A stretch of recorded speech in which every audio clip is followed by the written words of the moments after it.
Hi, ako nga pala si Cyril Bugante, ang operator ng DTF machine dito sa Transfer 8999. Nagamit naman po namin ito na 6 na araw at may total meters na 134 meters.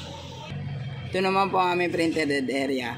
Ang huling palit po nito noong November. Ito naman po ang aming capping na may 90% good condition pa po. Ganito naman po mag-head clean.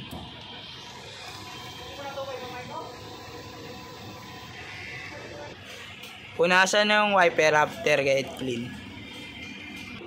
Ito naman po ang nozzle check ng DTF po namin. Ito po yung white, ito po yung color. Ang ink system naman po namin ay tama lang. Ito naman po aming damper. Hindi pa po napapalitan ng damper namin. Ito naman po aming waste tank. Nilinis po ito ng isang araw. Ito naman po aming ABR at ito naman po aming ground wire. Nakadikit po siya sa wall. Ito naman po ang aming stock. Tapos ito naman ang in-use stock namin. Nakalagay sa basket ng maayos. Ito naman ang DTF powder. At dito naman po ang mga ink namin. At dito naman po sa gilid yung DTF roll. Ito naman po ang consumable monitoring namin. Sa white naman po, isa po nagamit. Cyan, isa. Magenta, isa rin. DTF powder, dalawa.